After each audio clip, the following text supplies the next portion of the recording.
So myself and Pedro Majalas have looked into this support for democracy in the United States over time, and then also within generations. And what we find is that over time it has dropped quite markedly in the United States in aggregate. So the American public, the first data we have is from the 1990s, and at that point, the United States support for democracy was one of the higher levels of support in the world. So certainly, when comparing it with developing countries, a lot higher, but even higher compared with some other established democracies.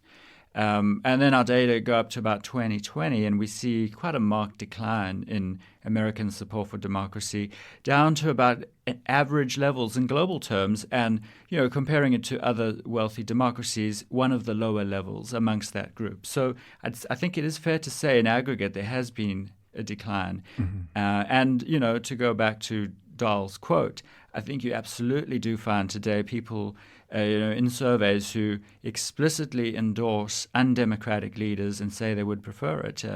They do it in every country, but now, in some of the questions you see about 20% of Americans giving those kind of responses. So you're tracing this sort of long-term decline in support for democracy in the United States, going back to around 2000. And is it fair to say driven by younger people that are coming in that are less supportive of democracy but don't grow out of it, in effect?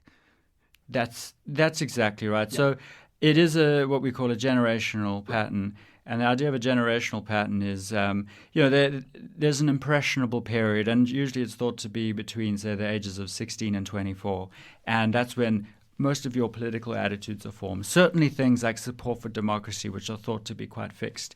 And we do see this generational change in the United States, but actually going back, depending on different measures and models and so on, to probably about the 1960s or so. So each generation after the next has lower support for democracy. Mm. And, there's no real age effect. So what we're saying is that it doesn't really change over the life course. And the real change we're seeing is driven by generational patterns in the United States, at least. Wow. So every generation coming in, and we've seen this in our Mood of the Nation poll data as well, that you're able to look over time, but we're looking just cross-sectionally at one period of time. But we consistently find that younger people are less supportive of democracy on a range of different questions than older people. I didn't put that well. Younger generations and older generations. I'm really curious about some of your thoughts about why this is going on. And let me start this way. You met with some of our students yesterday to talk about this. Did this argument about them being not very supportive of democracy resonate with them? Absolutely. So we talked about the findings I had done research on regarding generational change, and actually the data sort of end in 2020, and it doesn't really directly, young people today aren't in those samples, but they gave all sorts of factors they thought might be at play in potentially explaining further declines.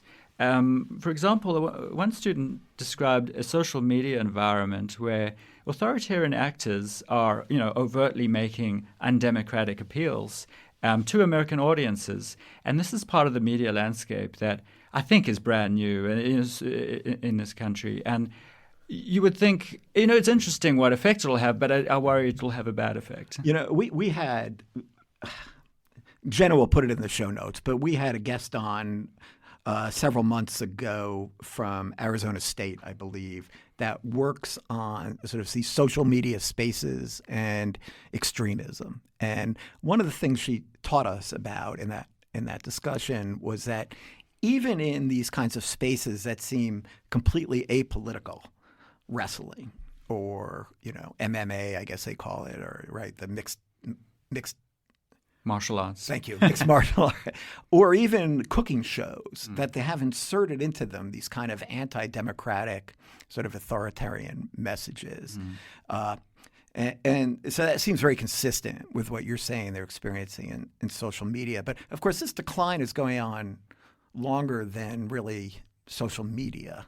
Is it? Absolutely. Is that? So, social media cannot explain the findings we reach because very few of those samples would have had much really had exposure. immersion into social media. Exactly. So I know we both sort of agree that there's some kind of socialization going on here. And so, I'll introduce a little bit of this and we could talk about it. In the Mood of the Nation poll, we've been asking people what democracy means to them. And we too have identified a sort of generational difference. And we find that older Americans who we suggest, because they grew up in the Cold War, think about democracy in sort of terms as an alternative to totalitarianism.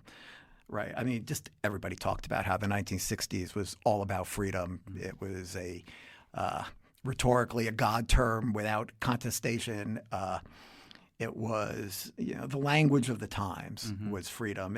And so we're not surprised that when we ask people that are older, what does democracy mean to you? They often give responses that have something to do with freedom.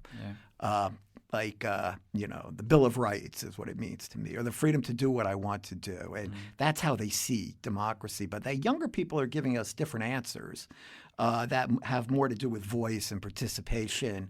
And we suggest that that's happening because they were not socialized to politics during the Cold War. They were socialized in a much more contested time of emerging rights for different groups and voice for different groups. So how does that argument resonate with kind of what you're doing?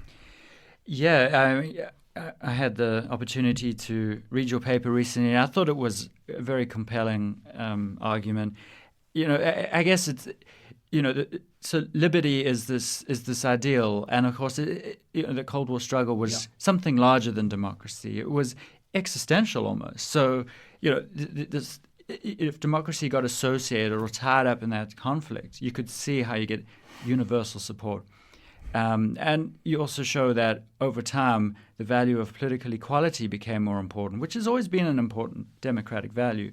But political equality brings with it notions of competition, and it's sort of regular politics. It means, people competing, winners and losers. And that's part of democracy. Democracy is not always good to the average person on the street.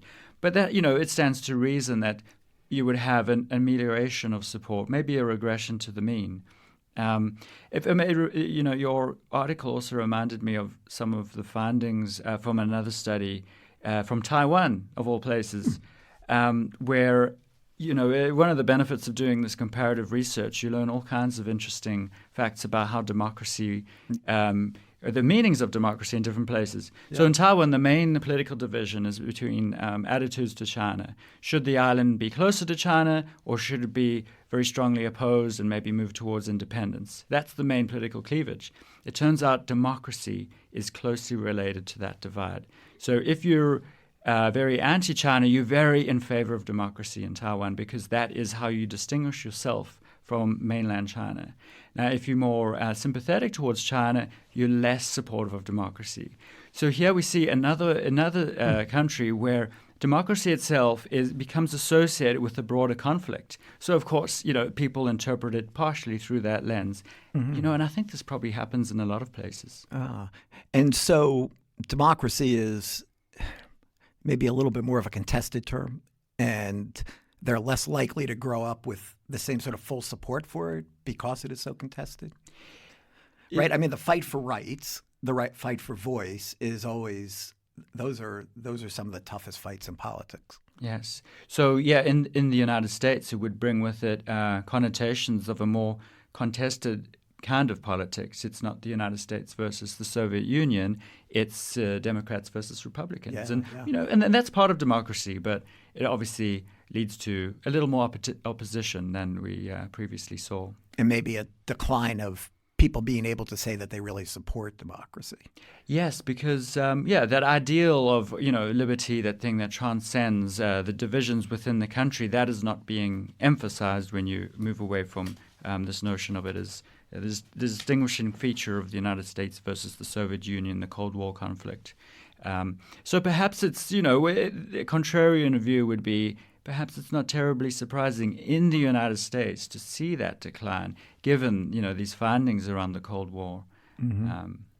Are we asking the wrong question to understand their support for democracy? I mean, are we asking questions that maybe resonate more strongly in a positive way for people that were raised at a different time and that maybe they really do support democracy. I mean, certainly they are, I think it's fair to say that many younger people today are very focused on voice and participation and protest, and we see increased voting. We see increased participation from them in American politics lately. But are we asking the right question?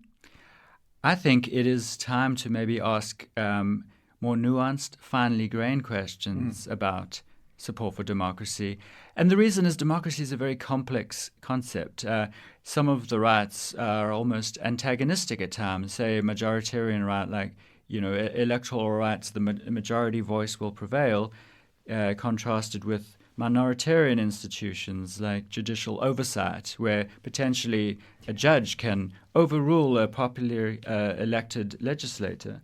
So, democracy is complex. So it stands to reason people will latch on to different aspects of it at different times. But there's also this issue, as we see with the United States and the Cold War and Taiwan and its struggle with China, that democracy gets associated with broader conflicts. And that's just how it is. So I think when we're asking questions, a fruitful avenue would be to ask about the rights and institutions that constitute liberal democracy. And these are well-known rights. So the right to vote, universal suffrage, freedom of speech, freedom of association, some of the minoritarian rights or the checks and balances, like the judicial oversight of Congress or the legislature, or whether the Congress or legislature can review president's decisions. All of these things are important rights and institutions.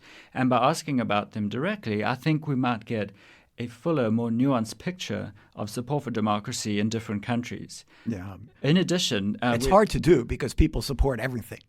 Well, right when you ask them, do you support the right to vote? Yes. Do you support that? Yes. It may be.